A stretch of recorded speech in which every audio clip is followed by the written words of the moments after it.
Amy Williamson Jenkins, and I am the Visual Arts Program Manager for the State Council on the Arts, and I will be moderating today's panel.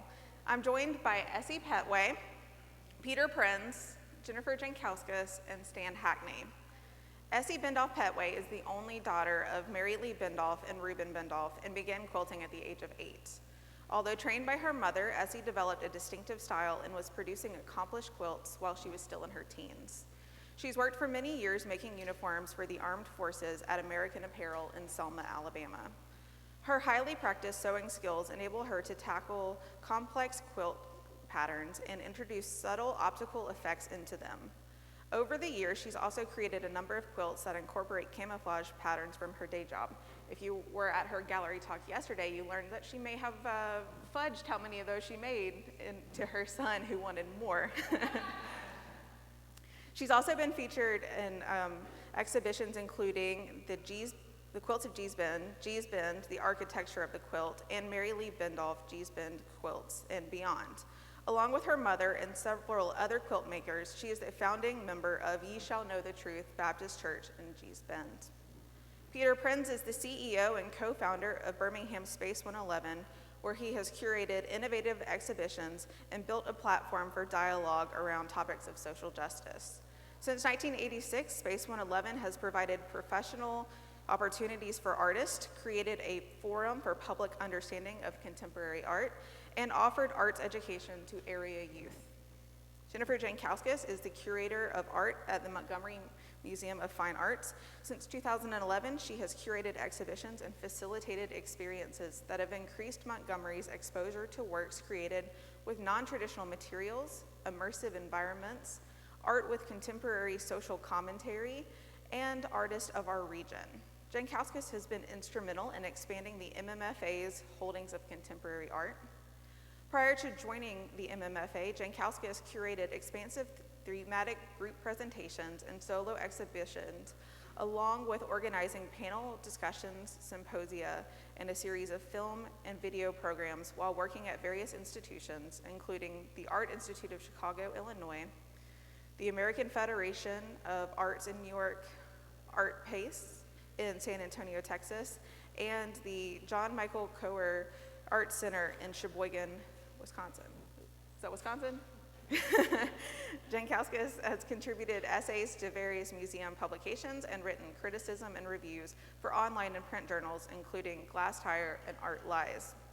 She earned a BFA in art history at Ohio University, an MA in art history, theory, and criticism from the School of the Art Institute of Chicago, and a PhD in museum studies from the University of Leicester in the United Kingdom.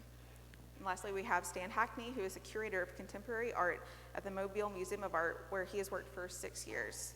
He earned a BA in art history and studio art from High Point University in North Carolina. And prior to joining the Mobile Museum of Art, he served as the director of the Asher 4, is that right? Great, Gallery in West Hollywood, California, and was a curator of education at the Virginia Museum of Fine Arts in Richmond. So today my first questions are going to be for Essie.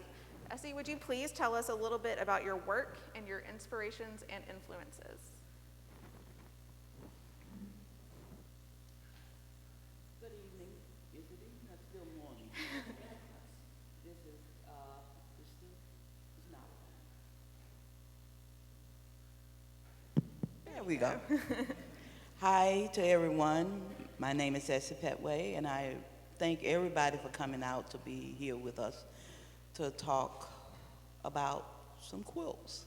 And what was your question again? All right, so my first question is, can you tell us a little bit about your work? Oh, a little bit. I can tell you a lot about my work. But I just love quilting since I was a small child when I first began.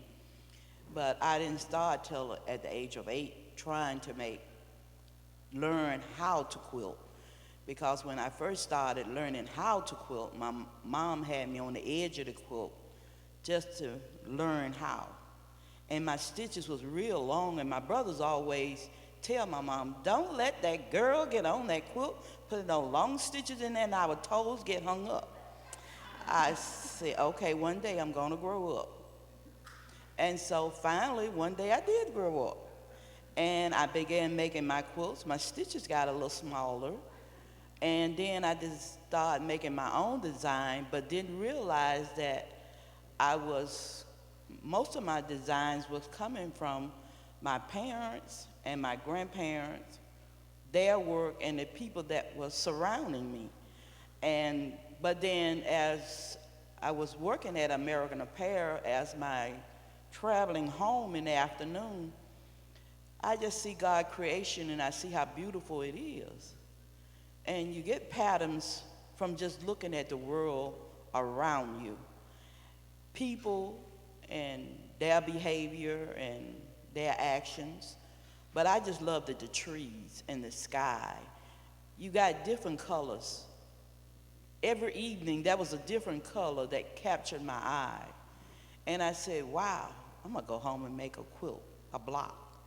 Every evening I go home, I make a block out of what I saw today.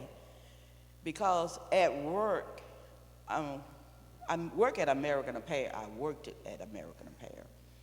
And all the work that I did there, everything had to be perfect. And I was tired of that. I just wanted to make something that was my own, and it wasn't perfect. It didn't match. It didn't hit. It was what I liked it and what I saw in the world. And when I just make my blocks, and each block that I made, till I finished the quilt, and I lay it out on the floor, and I just look at it, and I said, oh, okay, I'm gonna put a strip here, or maybe another strip here. Okay, I saw something today. What about putting a yellow one here? Maybe a blue one on this side.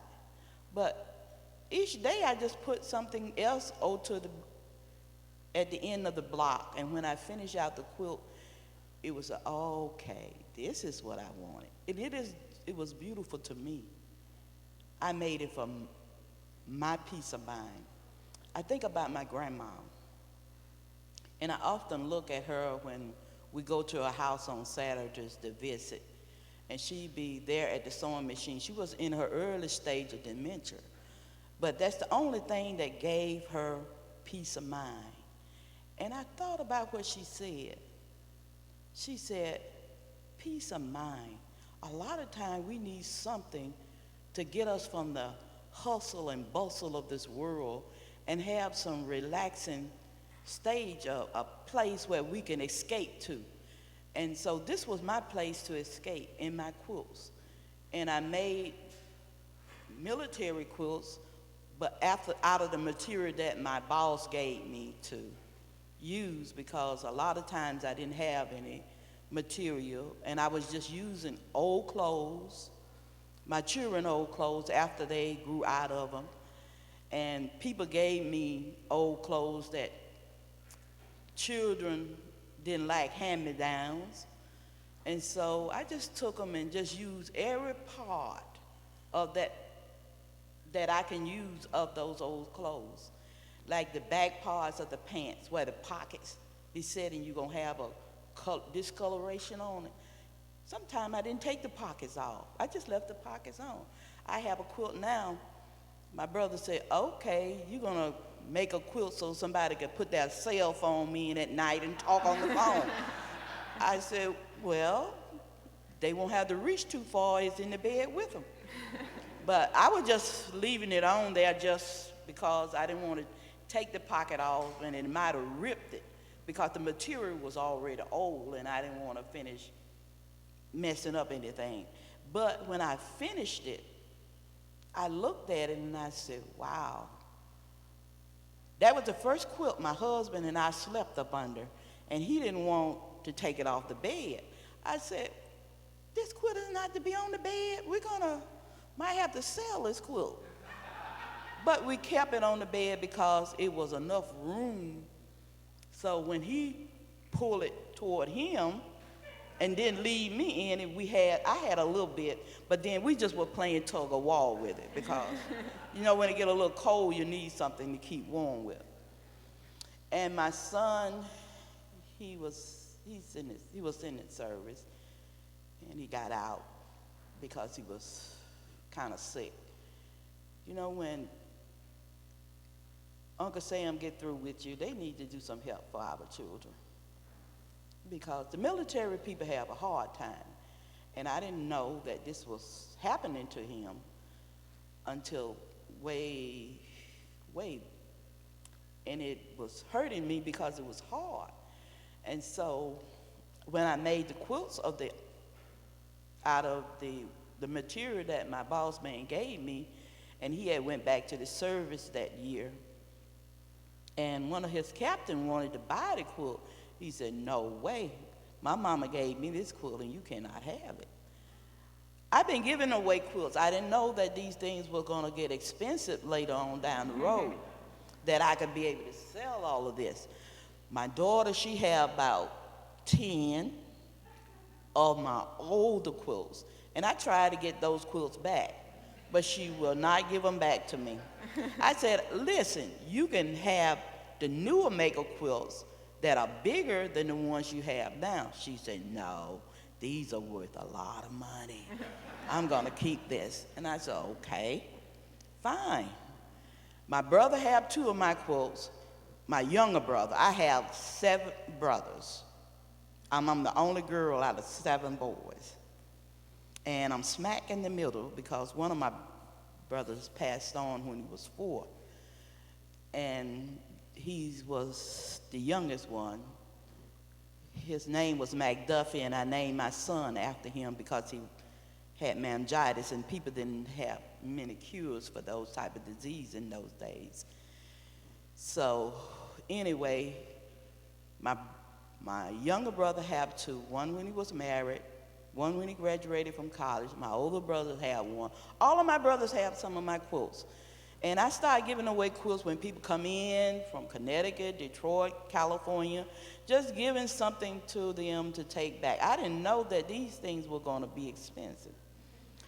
And I didn't know that I would be here today talking about a quilt, because I just thought it was just something people did just to keep their family warm. But you know something? I learned something as I was growing up. My mom paid for my older brother's education with quilts. I didn't know that. He couldn't get a scholarship. My mom didn't have a job. My daddy worked, but we didn't have she didn't have anything to put him through school, and he wanted to go to college. So she said, okay, we're gonna try something. So she started selling quilts for little or nothing just to educate my older brother. And I did not know that you can have a business with this. And so now I know. So Essie, that kind of really touched on my next question. And could you tell us a little bit more about what it's like to see your work on display in museums across the world, and what it's like to educate the public about what you do and who you are? You know, I never thought I was going to be there, because when Mr. Arnett came down and said, one day y'all be in a museum, and I said, no, I doubt that. So he started buying up quilts, and when we went, I think it was California, the first place we went, and I went there and I saw all of these beautiful quilts hanging, and I said, wow, we are here now. I never believed it. That was 2005, and here we are, 2019. And I'm still amazed. I'm still saying, wow. People think enough of these rags that I use from my children's clothes, my clothes, people clothes that they gave me because they was going to throw them away. Never thought that this would have an effect on the world. And every little piece that I put together is created by what I see in the world. And right here now, I have a pattern in my head of just seeing people out here in the audience. It's just amazing to see this. You just don't know how beautiful your faces are. The love that you're showing to my foreparents. They were just making quilts to keep the air out of the house, to keep the children warm. It wasn't just for this, it was to keep the family warm and protected. Absolutely. Well, I'd like to ask the rest of the panel to share their experiences on the opposite side. So what is it like to work with contemporary artists here in Alabama today? What have been your experiences? Don't be shy. It's a great experience. I mean, we have lots of talent in this state. It's just amazing, just having seen today. But we at Space 111 have shown many of the artists that you've seen today, and as he said, that art is woven into all of our lives. And I hope that when you all go out and share all of that message. Working with artists, I know some of the museum people I've heard saying that it's easier to work with dead artists than artists that are alive. We have over the years worked with many artists, some of them wonderful, very professional, and have gotten their start at Space 111 and then moved on to museums throughout their careers.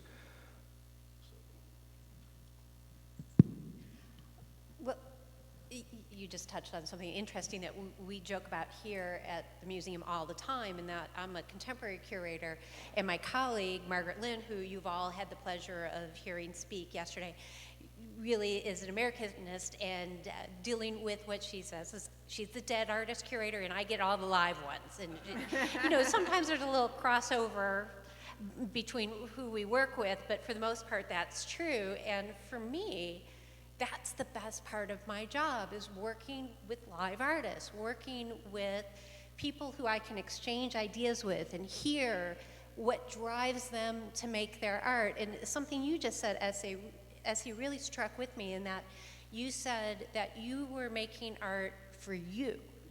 And that, when I do studio visits and I talk to artists and I'm working on a show and trying to think who might be right for the exhibition, I want to hear about what they're doing that's authentic to them.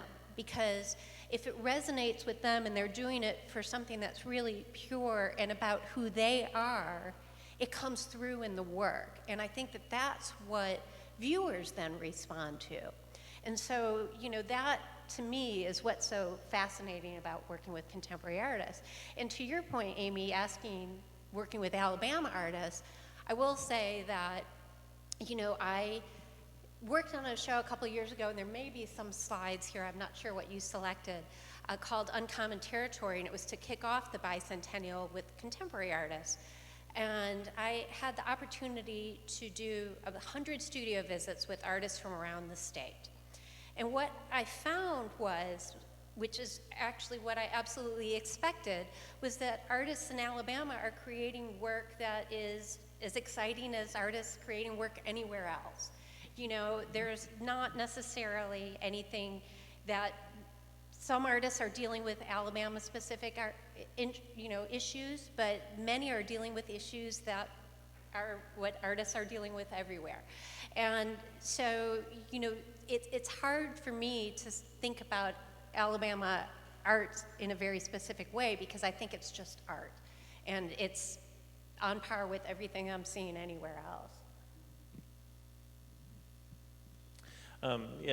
Actually, Jennifer and I talked in the hall yesterday, saying that we had a very, very, very similar kind of response and feeling about it all.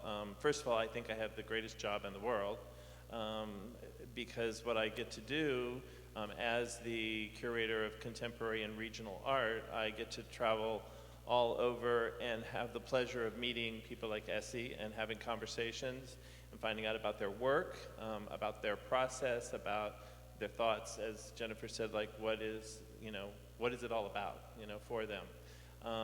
In traveling around, and I've done, again, like Jennifer, an extensive amount in the state of Alabama, the artists are like snowflakes. Everyone is different. They're all different. And they're all pretty much wonderful. They all have incredible stories. They're all fascinating. And it has been a pleasure to meet them and find out about them and their journey. And it's always fun putting it together and coming up with, if it's a group show, a theme, an idea, because that is part of it. As you travel around and you visit people, you discover that certain people are kind of exploring the same things, and others are doing something totally different. But again, as Jennifer just pointed out, I lived in California for 30 years and have traveled extensively and been to New York and all these other places. And Alabama is really no different. Their artists are dealing with the same subjects, the same issues, the same as everywhere else. It really isn't that much different. That's kind of my takeaway from it, is that it's all of the artists, no matter where you are dealing with pretty much the same issues. Now, part of I think the latest thing, or I shouldn't say the latest thing, but probably one of the bigger differences I've noticed is that more artists are staying in their communities or being more rural. The need to be in a huge, when I started, basically you had to go to LA or Chicago or New York, preferably for most of them, New York, to have a career in the arts. But now with the internet and the platforms and social media, it's not really necessary. They can do it in their backyard. They can be anywhere and be able to still reach a huge, huge audience that, 15 years, 20 years ago, the only way to do that would be to be, in a major city. And that's the biggest change I've found. But again, that's not exclusive to Alabama. That's anywhere, anywhere. So anyway. Absolutely. So y'all actually anticipated my next question, so we'll scoot on. Y'all are just on it. We got mind meld going on today. So, you were talking, Stan, about how you can be visible anywhere now. But what do you think are your responsibilities as a curator, as somebody working in a gallery for Peter and museums, Jennifer and Stan, to help promote the visibility of our living artists? What are our responsibilities, and what can we kind of take further in the future?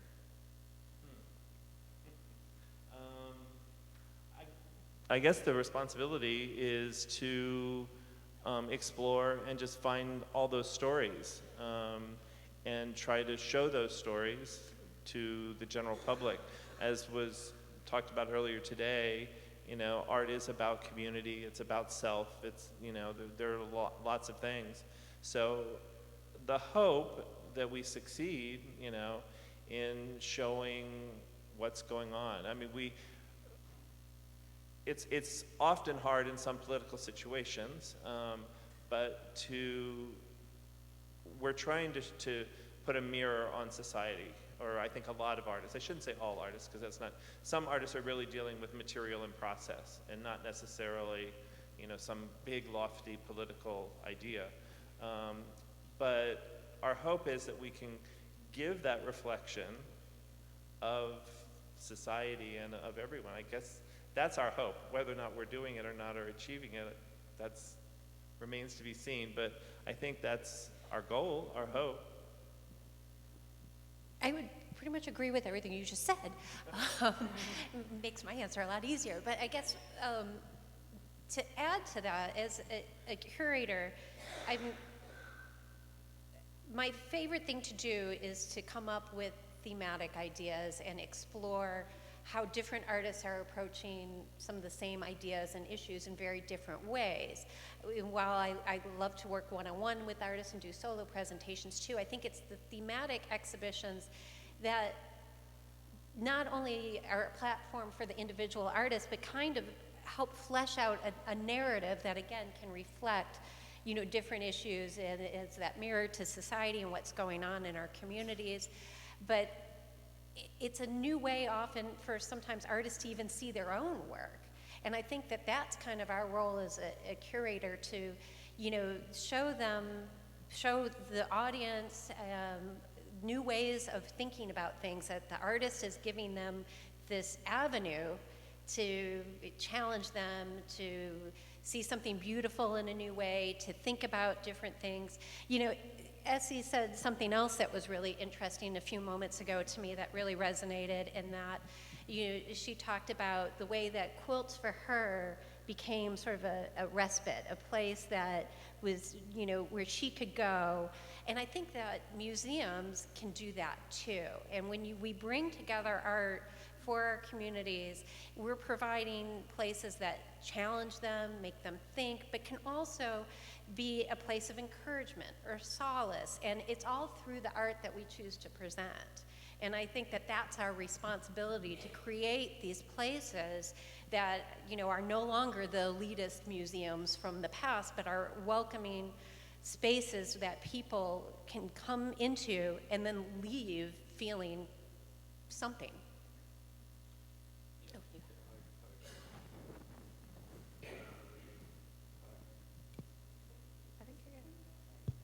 Yeah, I agree with what y'all said. You know, bringing artists from all different,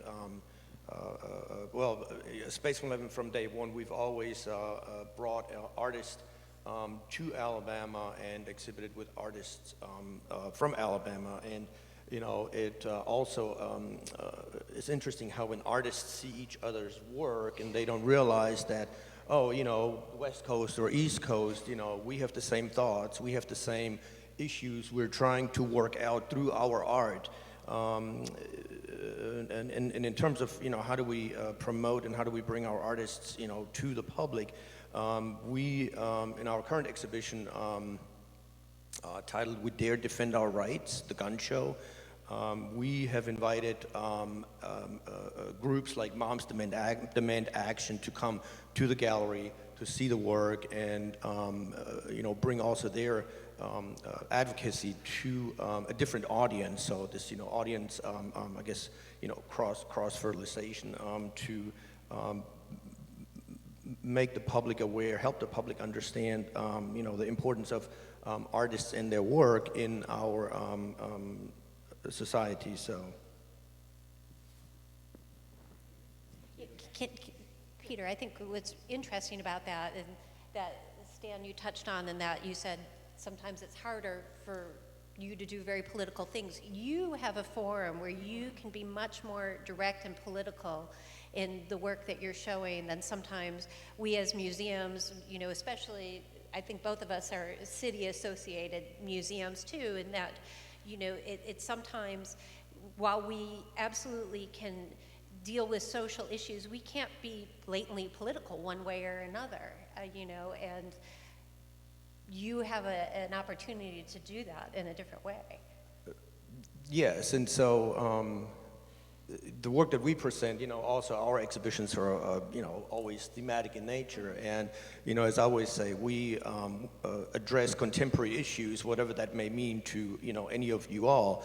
And it's, I don't want to say it's easier, because we, even though we are a, you know, nonprofit private arts organization, we do depend on funding from, you know, various organizations. You know, of course, I have to shout out to ASCA. Alabama State Council on the Arts has been just, you know, a supporter for, you know, many, many, many years. So, but yes, we do, and we have done that in the past. And I think somebody, I think Graham had mentioned something about, you know, getting calls about the fountain.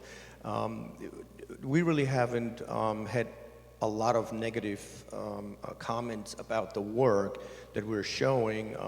One time we had an exhibition that was addressing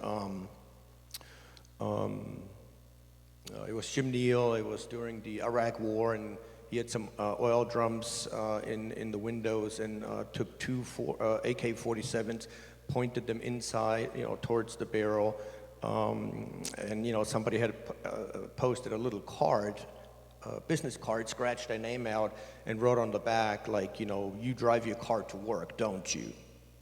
So, and then just with our recent exhibition, which also was interesting, somebody sent us an email saying there's also work in we have storefront windows, which, is another way of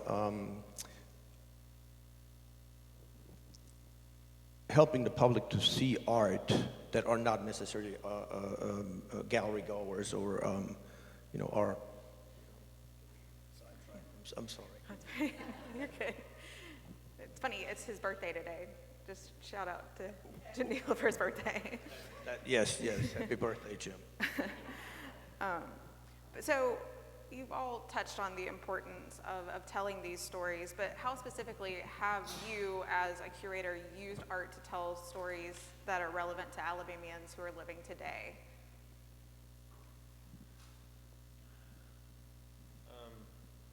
Well, I'm kind of repetitive before. We are in a much more global world. It's not as isolated or as, I think, territorial as, I'll get like run out of town on a rail here, but it's like, Alabama of course has special things and unique things about it. Every state and every town and every city does. But we really are a very global world now, and everybody's kind of dealing with the same things. I mean, a lot of our social injustice or things that are happening here, they're happening in Ohio, they're happening in other places, and it's accessible to everybody. So again, as far as the artists and what we can do or what we can expose people to, I think we make an effort to do that. I don't think it's vastly different than other places. Kind of going back to what we were talking about earlier, I've had kind of a crazy, wonderfully crazy kind of career working in museum work and then in a commercial for-profit situation. And it's been a little bit of an adjustment for me, and it's probably, I have tortured our director, Deborah, with ideas of things, because when you're working for a private, for-profit, high-end kind of gallery, they basically can do whatever they want to do, to hell with what anybody thinks. And so that's a freedom and an ability to do in that forum that you have to think twice or think 3 times in a museum situation, because it's just the nature of the beast, so to speak. But I don't know if that answered your question.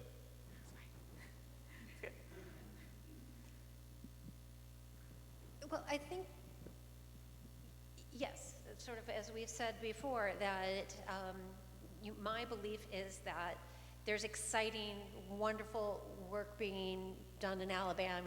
I'm having a hard time talking. And its strength is, what's wonderful about it, it's happening, it's no weaker than anything that's happening elsewhere. I think our responsibility to tell the story of what's happening here in Alabama, but not segregate it out. That it is being shown in the context of work from other places. When I can, I always aim to include Alabama artists in my thematic shows, because I do think that it's all an equal playing field. And, I think here in Montgomery, in this particular museum, we've had another opportunity in that we do have a wonderful collection of art from Alabama, our wonderful quilt collection, which you are a part of, and so that we are able to tell that story too. But that, I think, is looking at the Alabama's past and as well as Alabama's present, and I think it's contextualizing it in a larger, viewpoint than strictly Alabama art. Peter, do you have Oh yeah, so definitely that's all very true. But I guess more generally, like how can we use art generally in the broadest sense? Your full collection, not just your Alabama artists. Yeah, I mean, I think art absolutely does tell a story, and this is something we touched upon a little bit earlier, and it's, for me as a curator, it's trying to find what stories to tell and using art to express that. So, you know, for example, a recent exhibition I did was about face, contemporary ceramic sculpture, and it was really looking at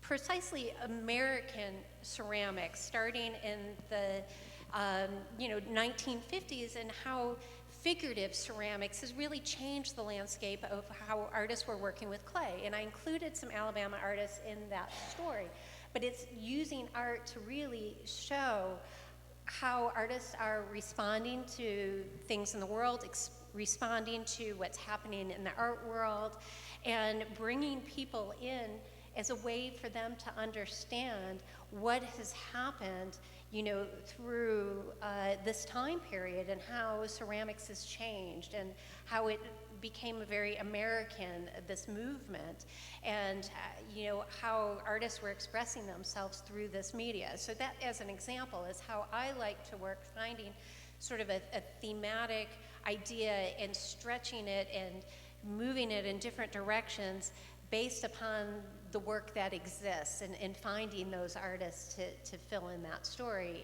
and share that narrative.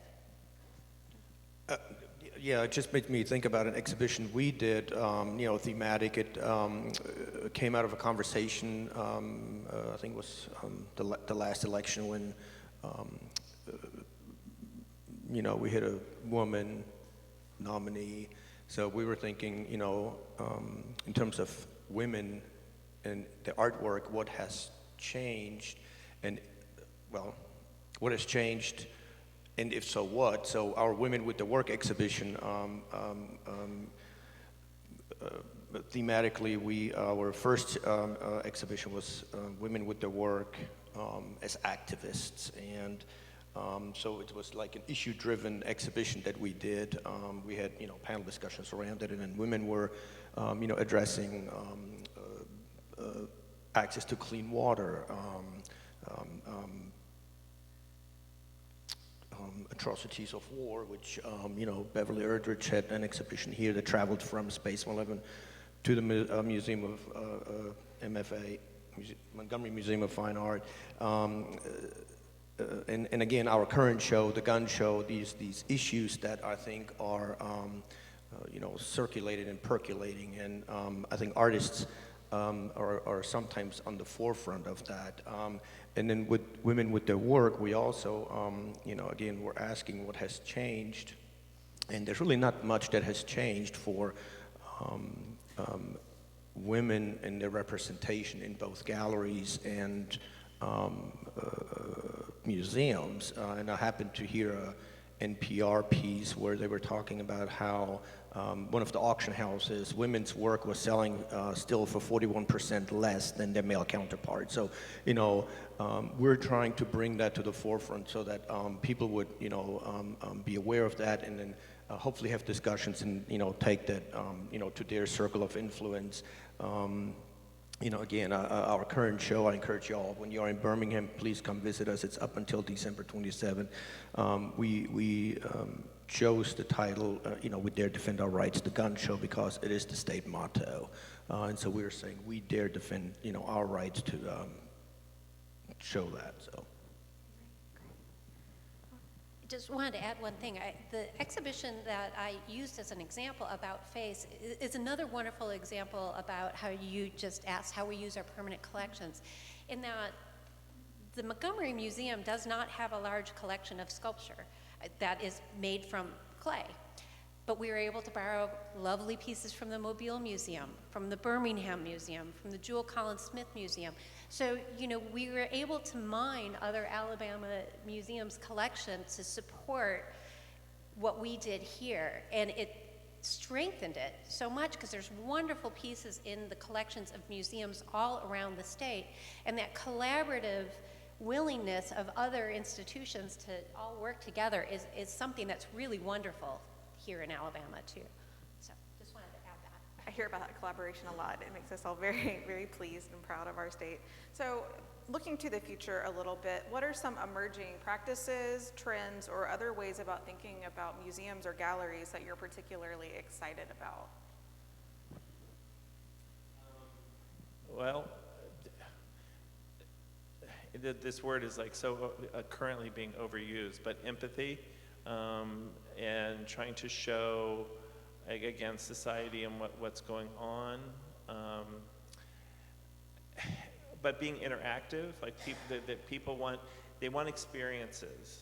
You know, it's like the year of the, again, some of the terminology, you know, in the 1980s, the blockbuster, you know, museum shows, and those are, you know, that's a little less important, I think, in today's, because people really want to go and have an experience.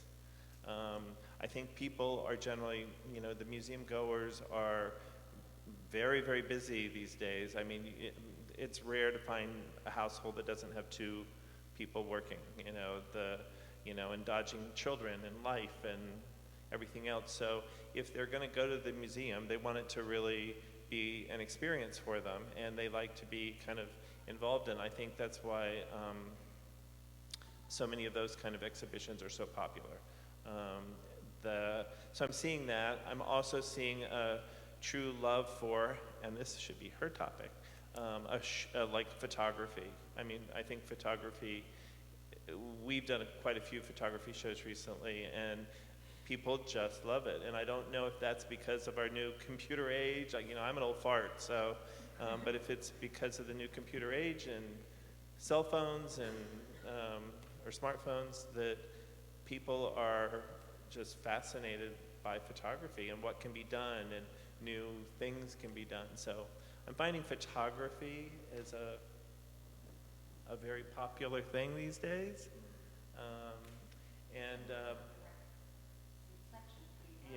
Yeah.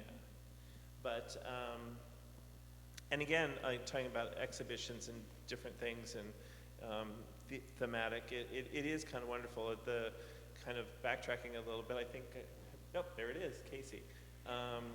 That exhibition we have up right now kind of came out of that studio visit. I went to visit him and talk to him and thought, wow, this space is really incredible. Their studio is incredible. And then I was visiting all these other artists who worked differently, but all had their own special thing. I'm sure like Essie has her own special way of doing things. So the kind of jumping off point for that theme was, yes, we do want to show the work, but I wanted to show the process a little bit. I wanted to show their studios. So we basically, as much as we could, reinstalled Casey's studio in the gallery, and we have work of his in different phases, in the clay form, in his model form, and in the finished form. And the same thing with Bruce Larson and so forth, that, you know, we're kind of showing their environment as well as the finished work. But I do think that the experience and photography would be my top two. That's great, thank you. I think, you know, in the museum world, there's a lot of talking about how museums can be, and I touched upon this a little earlier, a site of well-being for our audience.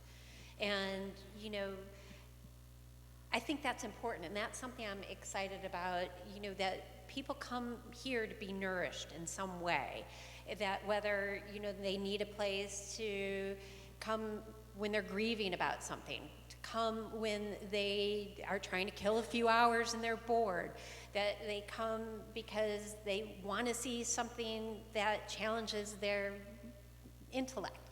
You know, that we can be all of those things, and the exhibitions that we're doing should kind of touch upon all of that. And I you know, in the last year, the Montgomery Museum, with the opening of the Cadell Sculpture Garden, I think really advances that. And that's really exciting because people can see sculpture, but they can come in and just enjoy the grounds and the space in a wonderful way. And so I love that idea of museums as being this all-encompassing space that can be exactly what you need it to be when you come as part of our audience. And, I think another thing that, you talk about catchphrases and, we talk about community, and that certainly feeds into that idea of being a place for our community. But I also love the word collaboration. And it's something that, it's collaborating with an artist. If you're working, to do a show, it's collaborating with our colleagues around the state and sharing our collections, sharing exhibitions that we've done, and all of those things. And not only collaborating with other institutions, but what kind of other partners can we bring into the museum to diversify our audience and really reach into our communities? Collaborations, but also I think artists, working in communities and with communities. And one example that I have in Birmingham is the Birmingham Urban Mural. I don't know if y'all have seen that, but it's on the eastern facade of the Boutwell Auditorium, which is on the back end of the Birmingham Museum of Art. So when you have lunch there the next time, go look out there. And it's, I think, a beautiful example of how artists have worked in community, with community, to beautify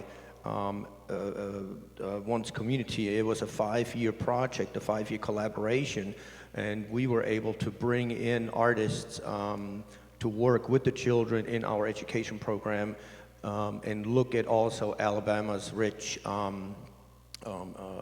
civil rights heritage, our industrial heritage. We've seen, a lot of images of what Birmingham had looked like in the early days, and we were able to weave that into all of that storytelling. So it's a 150-foot long, 60-foot tall steel structure that holds about 25,000 individual clay tiles that were made out of Alabama red clay by Alabama people for Alabama.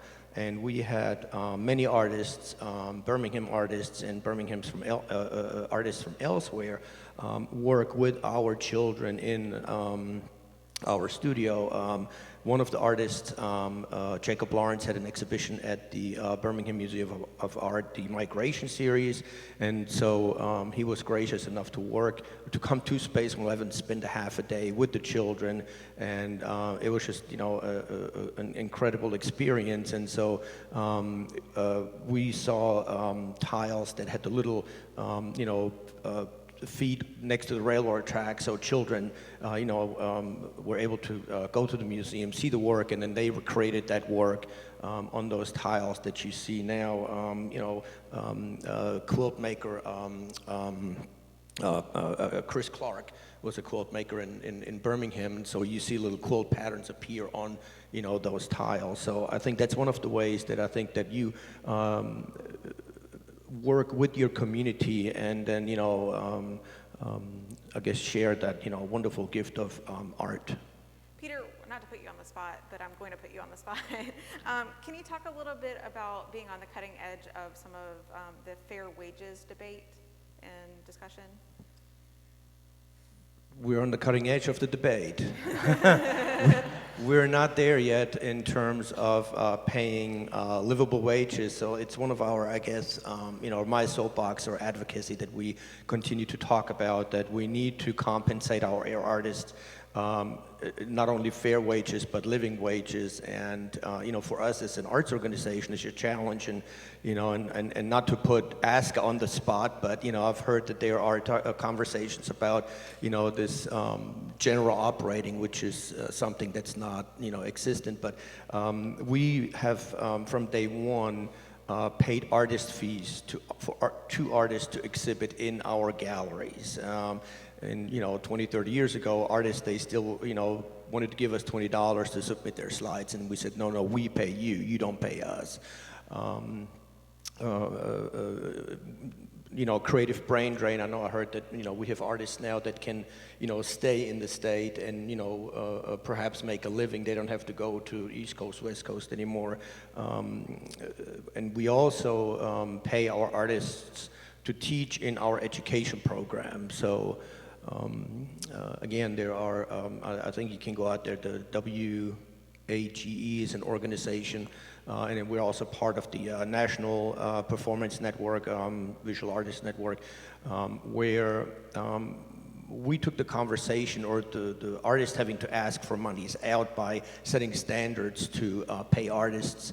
You know, there's a set standard that when you come in to a residency, you get paid a weekly salary. You get and then because artists are in business for themselves, they also receive a. I guess it's, in a sense, it's general operating, so they can pay for their insurance and, you know, office and paperwork, and then we also include fees for the artists, for the material fees. So, and again, it's a standard, so artists don't have to kind of, you know, so yeah, does that answer the question? That's great, thank you. That's just something that's on the cutting edge that I have appreciated your attention to, and hope that, you know, other organizations will continue to take up and champion making sure that our artists like Essie are getting the support that they need. You know, Essie is working and quilting, correct? You are. I retired. Well, congratulations. But you've had that experience of formerly being bivocational, and I know that that's not always easy, trying to raise a family, work a job, and be true to who you are as an artist as well. So.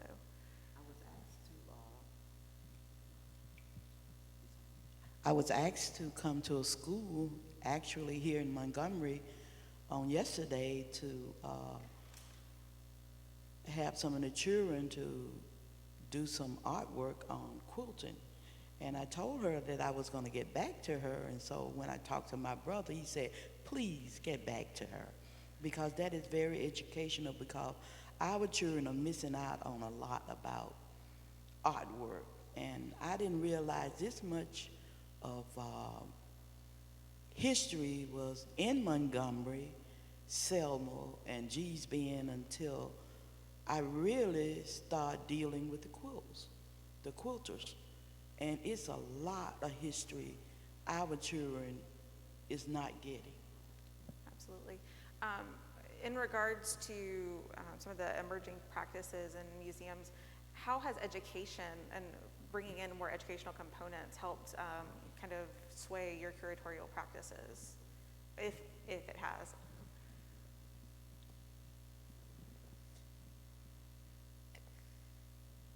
I don't know that it's swayed my curatorial practice. You know, we have a wonderful education department here, and we do work hand in hand together on a lot of our programs. I would say kind of practically, you know, we come up with an idea to do an exhibition, and we often involve the education team from the very beginning, so that we are working sort of in lockstep as we're going forward to kind of bring some programs that seem to make sense for that particular exhibition, be it bringing in certain artists to talk about their process, or creating workshop opportunities, or associated programs that might be a book that's in our book club that relates to that exhibition, speakers, a panel, whatever it is, it's done in tandem. So it's a process that I don't think, you know, influences necessarily how I go about what I'm doing, but is already part of what I'm doing, because we've developed the system of working together already. That makes sense. What was the question again? I was just asking about, you know, how has working with educators or thinking about the educational components of what you do influence the way that you curate your exhibitions? I'm pretty much a ditto to what Jennifer just said. We're very much the same. Like, if a decision has been made within the collections or the exhibition committee on, okay, we're going to do X, Y, Z, the very next people that are involved is our education department. And we're very collaborative. We you know, all work very closely together. You know, our jobs, like, in many ways kind of overlap. And we have a wonderful education department, like K through adult.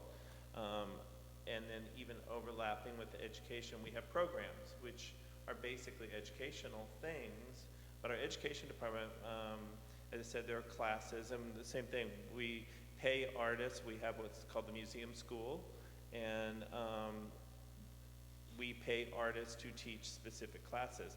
They can sometimes be one-offs, just a one-day little workshop, couple-day workshop, like a weekend thing, or it could be for months, like a pottery, like taking the wheel or something like that.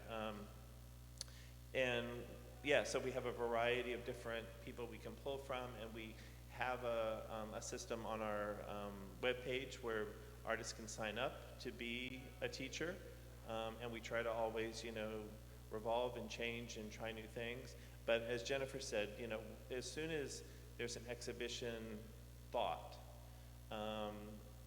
the education department is brought in, and then you bounce ideas off of each other, like, oh, we could do this, we could do that.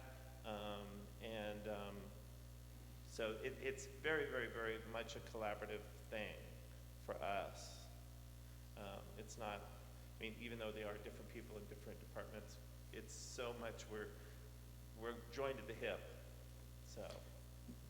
Yeah, our programs at Space 11 are symbiotic in nature. Our visual arts and arts education program, and in our education program, at the end of the semester, our children put on an exhibition in our galleries, just like professional artists, with openings, and we just had our last exhibition, 500 people show up.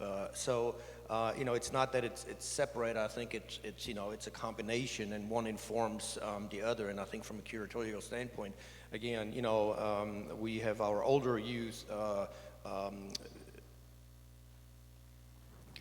We work with them in the gallery and talk to them about, what does curation of a work mean? And you all know, the challenge sometimes behind having different works, and how to look at that, how do you curate that, and then also they install their work of, their own work and the work of their peers, so they kind of have that, experience from, the conceiving of their work creation, and then also exhibiting their work.